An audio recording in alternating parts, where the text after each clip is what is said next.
जो भगवान नाम जप करते हैं, जो सद आचरण करते, शास्त्र विरुद्ध आचरण असद आचरण है और शास्त्र के अनुकूल आचरण सद आचरण है। सद आचरण, सद भाषण, सद चिंतन, उसे सत्य कहते हैं। जिसका वचन, कर्म और मन संकल्प विकल्प आदि सत्य के अंतर्गत करे, वही सत्य है। और मक्रोधो, जब आपका साधन बनेगा तो आपको गुस्सा आने लगेगी। ये अनुभव की बात कह रहा हूं। जब ठीक साधन बनेगा तो बिल्कुल चिड़चिड़ाहट स्वभाव में आने लगेगी, असहनशीलता। बस इसी को समन कर जाना है सहनशीलता के द्वारा। थोड़ी सी भी बात सहन नहीं होती, वो एकदम क्रोध करने लगता है, क्योंकि उसके अंदर ऊर्जा शक्ति का संचार होता है, पावर बढ़ता है भजन से। और पावर बढ़ता है तो फिर नम्रता के द्वारा, सहनशीलता के द्वारा, तितिक्षा के द्वारा, क्षमा के द्वारा इस पावर को बचाया जाता है, पचाया जाता है, नहीं तो बहुत जल्दी छीन हो जाता है। आप देख लेना, सही भजन चल रहा है, ठीक आचरण है आपके, तो पहला दोष पैदा होगा ये असहनशीलता। अगर बात करें तो एक चिड़चिड़ाहट सी होगी, एक अच्छा नहीं लगेगा। जरा सा कोई गलती कर दे तो एकदम कड़वा स्वभाव इसको शासन में ले। ये होता है, खुद अनुभव की बात कह रहा हूं, होता है। इसलिए कहा कि गुरुजनों की सेवा, सत्य आचरण, सत्य भाषण, सत्य विचार, और फिर कहा मक्रोध हो, अक्रोध, क्रोध ना करना। क्रोध के बहुत से आपके सामने उपाय भेजे जाएंगे जिससे आपको गुस्सा आ जाए, पर आप गुस्सा न कीजिएगा, नहीं तो आपका जो भागवतिक पावर बना है वो क्षय हो जाएगा। बाबा तो इतनी जोर की बात, उड़िया बाबा कहते हैं कि यदि क्षय करना है किसी को तो गुस्सा दिला दो, किसी के तप को क्षय करना है तो उसे गुस्सा दिला दो, और वो गुस्सा हो गया तो 1 महीने के भजन की ऊर्जा शक्ति क्षीण हो जाएगी। भजन तो नष्ट नहीं होता, लेकिन उससे जो अनुभूति होनी चाहिए वो नहीं होगी। सोचो, साल में 12 बार गुस्सा कर लिए तो बचा क्या आपके पास? इसलिए कौन सी दो रहा है, कहां अनुभूतियां हो रही? सहनशीलता के द्वारा क्रोध का त्याग कर दे, गुस्सा त्याग कर दे। बहुत जल्दी गुस्सा आती, और गुस्सा आते ही मन में प्रतिकूल चिंतन होने लगता है। भजन है और प्रतिकूल चिंतन हुआ, कहीं हो गया तो तुम्हारा भजन रुक जाएगा, तुम्हारा भजन का प्रभाव क्षीण हो जाएगा, आगे भजन की उन्नति नहीं होगी। इसलिए बहुत संभल के किसी से गुस्सा मत करो। और आएगा गुस्सा, माया ऐसे संयोग भेजेगी कि गुस्सा आ जाए, पक्का सहन कर जाओ। बहुत कठिन है सहन करना। अच्छा, आप जा रहे हो, कोई थूक दे आपके ऊपर, अरे 1 बार थूक दे, 2 बार थूक दे, 100 बार थूका एक नाथ जी के ऊपर। वो गंगा स्नान करके, गोदावरी जी का या गोमती जो भी वहां हो, महाराष्ट्र में कौन है, गोदावरी गंगा, तो वहां स्नान करके और बार बार ऊपर से गली में थूक देता। 100 बार थूका, नीचे उतर कर आया, साष्टांग दंडवत हुआ, गलती हुई, 100 बार थूका। बोले भैया तेरे जैसा कृपालु कौन होगा, एक दिन में 100 बार स्नान करवा दिया, वैसे एक दिन में 1 बार होता, लेकिन 100 बार तेरी कृपा से। बिल्कुल गुस्सा नहीं आया। कुछ लोगों ने तो पैसा देके एक आदमी को लगाया, एक पंडित जी थे, उनसे कहा कि अगर आप एकनाथ जी को गुस्सा दिला दें तो इतनी आपको मुद्रा दे देंगे। घर गए तो अतिथि आए, उन्होंने सम्मान किया। जब उनकी पत्नी परोसने लगी तो पीठ में चढ़ गए। कुछ तो गुस्सा आएगा इनको, तो उनका बहुत संभाल के देखो, पीठ से गिरने ना पावे, इनको कोई कष्ट ना होने पावे, संभाल के। पत्नी का हम पहले से सावधान है, आप चिंता मत करो।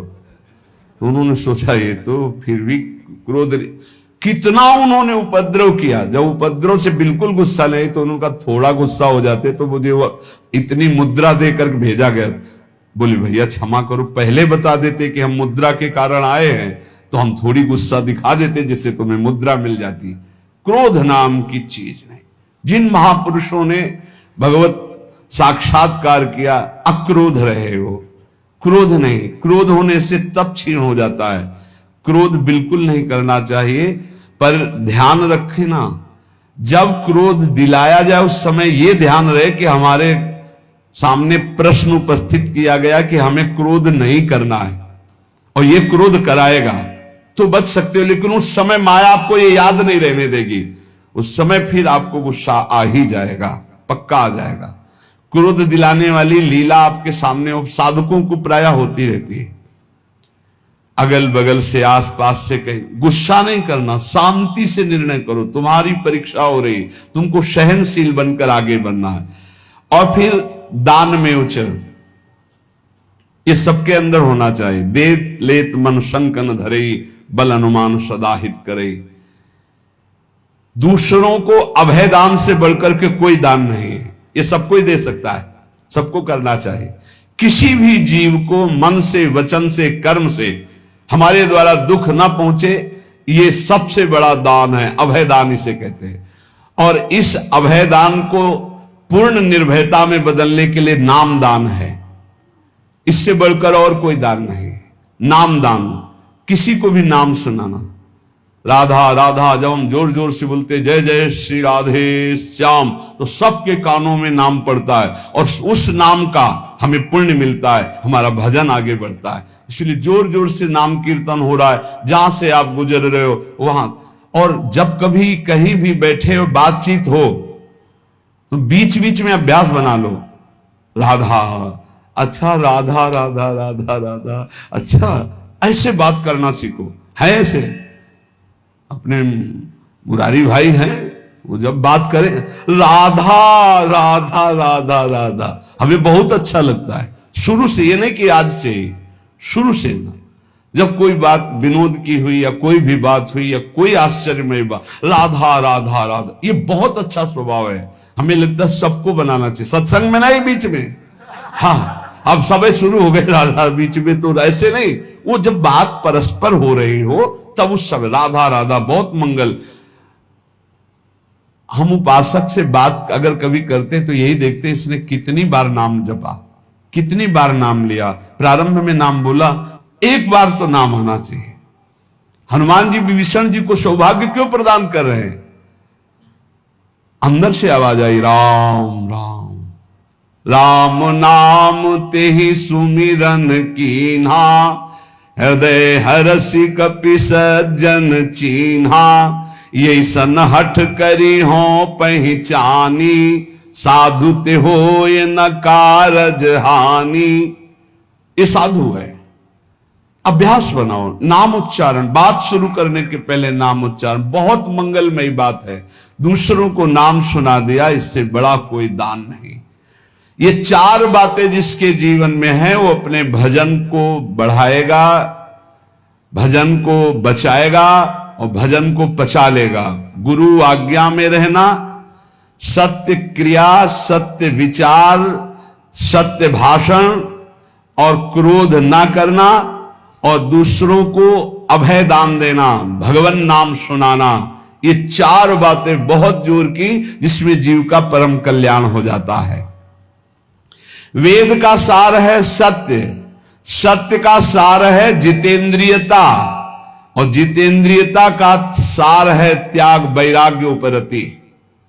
त्याग, भोगों की इच्छा पर भोगूंगा नहीं क्योंकि भगवत प्राप्ति करनी। वैराग्य, भोगने की इच्छा ही नहीं रही। उपरति, भोग ही है, ऐसी वृत्ति खत्म हो गई।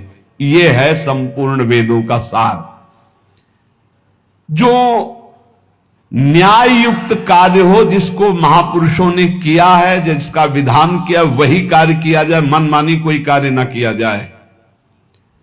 यदि मनमानी कार्य किया गया तो उससे लाभ नहीं होगा। आजकल बहुत मनमानी हो रही, बहुत मनमानी। कोई किसी का, ना तो निगमागम शासन स्वीकार किया जा रहा है, वेद का शासन, और ना वेदज्ञ महापुरुषों का शासन स्वीकार किया जा रहा है। सब मनमानी करने में स्वतंत्र हैं। गुरु बस इस बात का कि तुम मंत्र हमें दो, हम 50 को और देते हैं, बस इस बात के लिए गुरु मंत्र दिया, उसका साक्षात्कार किया, इसके लिए नहीं। इसके लिए तो गुरु की अधीनता स्वीकार करनी पड़ेगी। कह रहे कि यत् करोत्यशुभम कर्म शुभम वा यदि सत्तम, अवश्यम तत्समाप्नोति पुरुषो नात्र संशयः, होश में तुम जो कर्म करोगे शुभ या अशुभ तुम्हें भोगना पड़ेगा, कोई मिटा दे ऐसा समर्थ नहीं है। देख लो भाई, कोई मिटा दे ऐसा समर्थ नहीं, वो केवल वही मिटा सकते हैं जिन्होंने पूरी सृष्टि की रचना की, श्री भगवान, दूसरे की सामर्थ्य नहीं। इसलिए हमें विश्वास नहीं। ये इसलिए बता रहे, करे यद करो त्यशुभम कर्म शुभम वा यदि सत्तमम अवश्यम तत्समाप्नोति पुरुषो नात्र संशया। अवश्य भोगना पड़ेगा जो कर्म किए हैं। इसीलिए हम कह रहे हैं किसी पर ये मत सोचो कि तुम्हारे कर्म को कोई नष्ट कर देगा, कोई नहीं, कोई नहीं। भगवान के पिता दशरथ जी का ये कर्म श्रवण कुमार का धोखे में बद हो जाना क्या नहीं मिटा सकते थे? उनके पिता ने शाप दिया, जैसे मैं पुत्र वियोग से मर रहा हूं ऐसे तू तड़प करके मरेगा। वैसा ही पूज्य महाराज दशरथ जी हा राम कह करके प्राण त्यागी।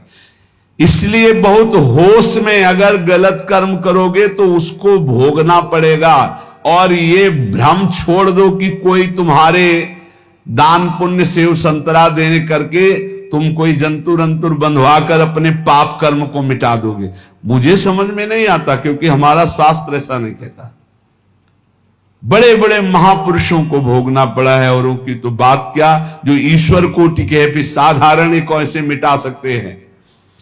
यद करो त्यशुभम कर्म शुभम वा यदि सत्तमो। भाई ध्यान करो, कोई भूल करके पाप मत करो, नहीं तो उसे भोगना पड़ेगा, अवश्य अवश्य भोगना पड़ेगा। कोई नहीं मिटा सकता, संसार में कोई नहीं मिटा सकता। इसलिए सताम धर्मेण वर्तेत क्रियाम शिष्टवदाचरेत असंक्लेशेन लोकस्य वृत्तिम लिप्सेत वै द्विज।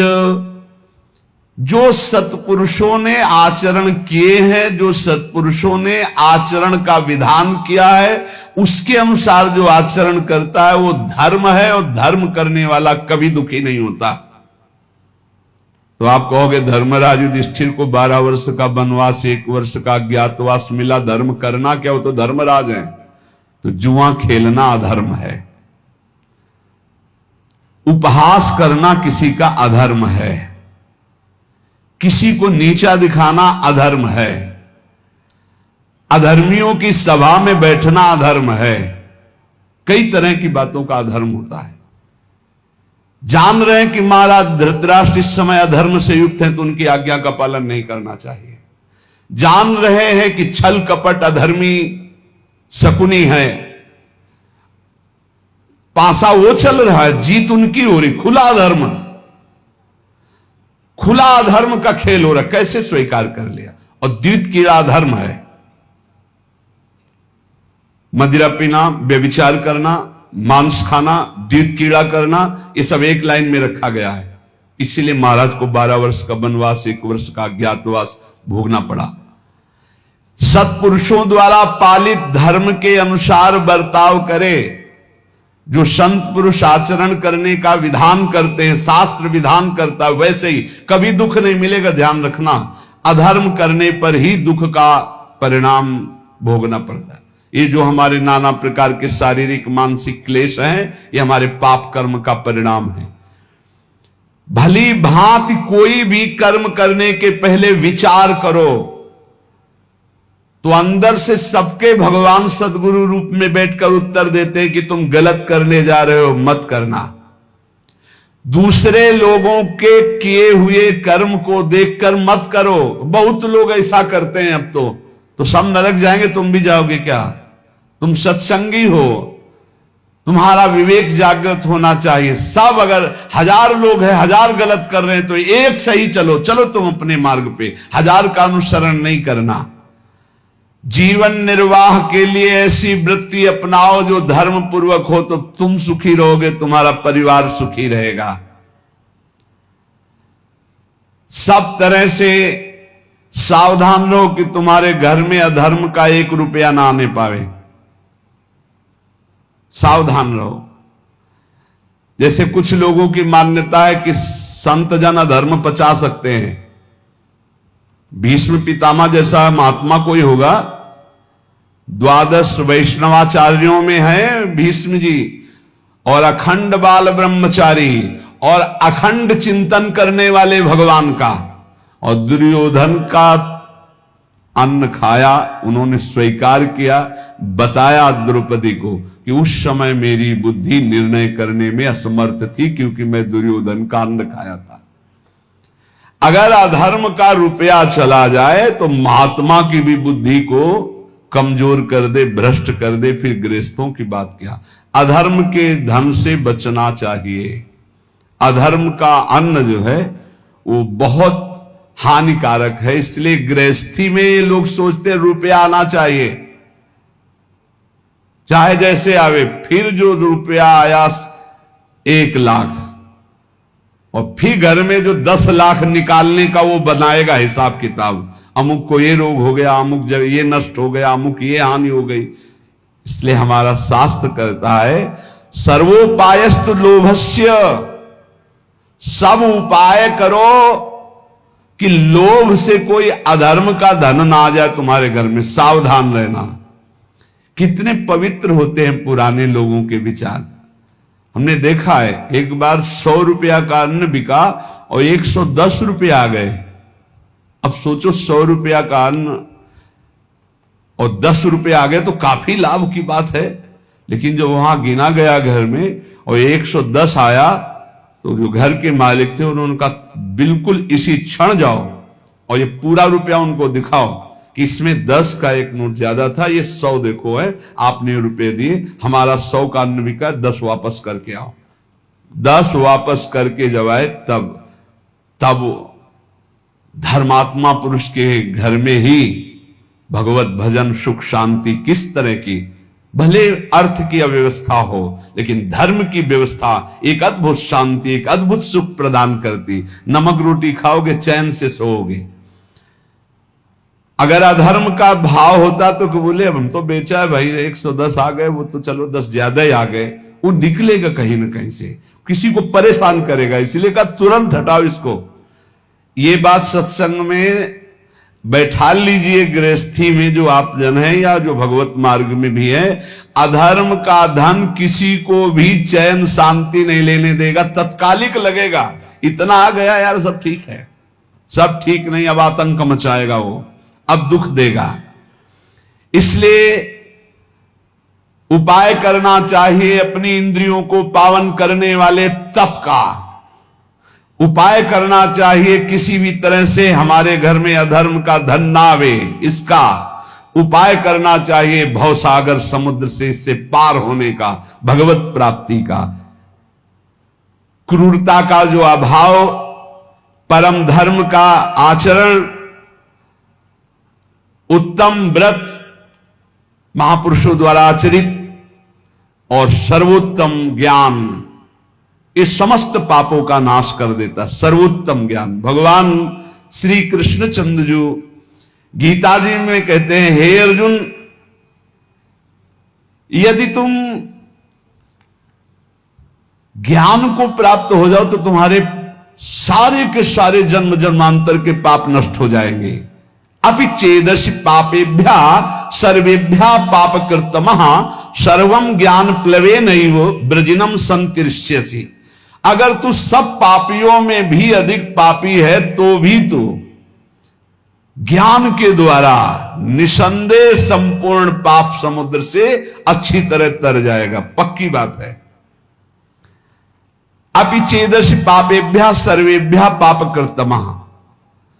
पाप करने वाले की 3 श्रेणियां होती हैं। एक होती पापकृत, मैंने पाप किया, पाप करने वाला, और एक होता है पाप कृत्तर, 2 पापी उनमें से एक अधिक पाप करने वाला। तीसरा होता है पाप कृतम, समस्त पापियों में सबसे बड़ा पापी। भगवान कह रहे पाप कृतमः, यदि तू सबसे बड़ा पापी है और तू ज्ञान प्राप्त कर ले तो तू सारे पाप से मुक्त हो जाएगा।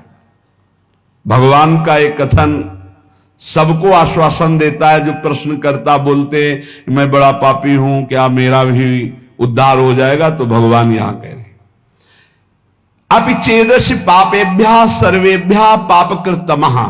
पापकृतमः माने सबसे बड़ा पापी। यदि तू सब पापियों में भी सबसे बड़ा पापी है तो तू भी ज्ञान के द्वारा निष्पाप हो जाएगा। पापों का त्याग करने में और भी साधन बताए गए हैं, लेकिन पूर्ण रूप से सबसे ज्यादा पाप करने वाला भी पावन हो जाए वो ज्ञान है, चाहे जितना बड़ा पापी हो। वर्तमान का पाप, पुराना पाप, ये सब मिलकर भारी संकट पैदा करते, भारी दुख पैदा करते हैं। पुराने पाप बाधा रूप में आते हैं, वर्तमान का पाप जलन, डिप्रेशन, विक्षेप ये तत्काल देते हैं। पुराना पाप बाधा पहुंचाता है। आप सही ढंग से चल रहे हो भगवत मार्ग में और आया एकदम टांग मारी के सब उलट पलट कर दिया। अब उस समय भगवान का दृढ़ भरोसा, नाम जप, तो फिर संभल सकता नहीं। ऐसी टांग मारता है बिल्कुल नष्ट ही कर देता है। पुराना पाप पूर्व जन्म का ऐसा आता है, संभल के रहना चाहिए। बड़े बड़े को देखा फिसलते हुए। वर्तमान का पाप विक्षेप पैदा करता है। जैसे आपसे कोई गलती हो गई तो अब भजन में विक्षेप पड़ेगा। आपसे वर्तमान में कोई अब अशांति पैदा हो जाए, ज्यादा मनमानी आचरण करोगे तो मन संकल्प विकल्प इतना सोच में चला जाएगा कि फिर आपको लगेगा कि वो क्या कहते हैं, वही जो मानसिक रोग होता है, डिप्रेशन आ गया। ये वर्तमान के पाप, वर्तमान में आप पापाचरण कर रहे हैं इसलिए ऐसा हो जाता है। जिसे आप जानते ही नहीं कि आप पापाचरण कर रहे हैं, वो पापाचरण है।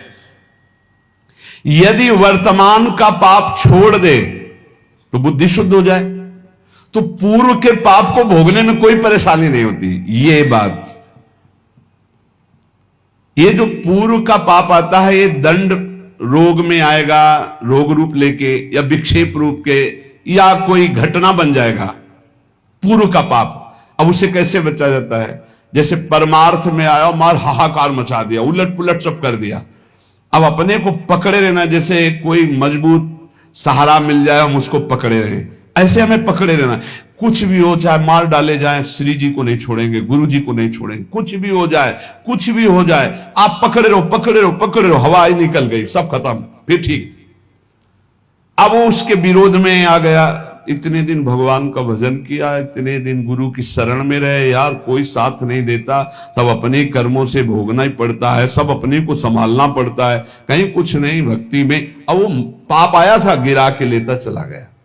पूर्व का पाप वर्तमान का यदि पाप नहीं है तो कुछ नहीं बिगाड़ पाएगा, और वर्तमान में यदि पाप है तो वो पहले ही बुद्धि को मलिन किए हुए पूर्व का पाप आके आपको नष्ट कर देगा। यदि इस बात को समझो कि 100 वर्ष से घना अंधेरा है और वहां एक दिया सलाई खींच दी गई तो अंधेरा नष्ट होगा ना, जितनी जगह में प्रकाश है। ऐसे ही ज्ञान जो है अनंत जन्मों के पापों को तत्काल नष्ट कर देता है। चेत भगवान कह रहे ऐसा पापी जो सब पाप खूब किए हुए है, स्वयं परमात्मा में तो कभी लग नहीं सकता। पापी आदमी कभी नहीं लग सकता, परंतु लग ही नहीं सकता ऐसी बात नहीं है, स्वयं से नहीं लग सकता। पाप करने वाला स्वयं से भगवान में नहीं लगता। कैसे लगता है? किसी महापुरुष का संग हो जाए, कोई प्रवचन उपदेश अचानक अनिच्छा से सुन ले। जैसे एक दिन एक भाई आए थे, वो कह रहे थे मैं बताना चाहूंगा कि मैं घोर नास्तिक, कभी किसी शास्त्र संत भगवान कोई चर्चा नहीं। पर एक दिन ऐसे ही कर रहा था तो आपका प्रवचन आया, देखें क्या नाटक हो रहा है, और खोला, बोले उस दिन से फंस गए। आज तक हम मुक्त ही नहीं हो पा रहे हैं, अब तो और कुछ देखने ही नहीं रह गया, अब तो बस इंतजार रहता है कब सत्संग पढ़े, कब एकांतिक पढ़े। बदल गया, जीवन बदल गया। क्या हुआ? भगवत शब्द कान में गए, जीवन का परिवर्तन कर दिया। बोले पापी लोग, मनुष्य जो पाप का आचरण करते हैं वो स्वयं से भगवान में कभी नहीं लग सकते, पर लग ही नहीं सकते ऐसी बात नहीं। किसी महापुरुष का संग हो जाए या कोई ऐसी विपरीत घटना परिस्थिति घट जाए कि उसका कोई साथ ना दे, और फिर उस समय कोई उसे भगवत मार्ग बताने वाला मिल जाए, या कोई ऐसा वातावरण उसको मिल जाए जिस वातावरण में भागवतिक, ऐसे अचानक किसी कार्य से वृंदावन आया, अच्छा सत्संग हो रहा है क्या, खड़े होके सुन लिया, तो उसका तत्काल परिवर्तन हो सकता है। अन्यथा पापवंत कर सहज स्वभाव, भजन मूर्ति भाव न काऊ। पापी पुरुष का भजन में या भगवत मार्ग में या सत्संग में ऐसी कोई रुचि नहीं होती। सर्वम ज्ञान प्लवे नैव व्रजिनम संतरिष्यसि। भगवान कह रहे हैं कि बहुत पाप किए हैं, लेकिन सदगुरु की शरण में बैठ गया और गुरु ने बताया कि देख, जितने कर्म होते हैं वो सब शरीर से होते हैं।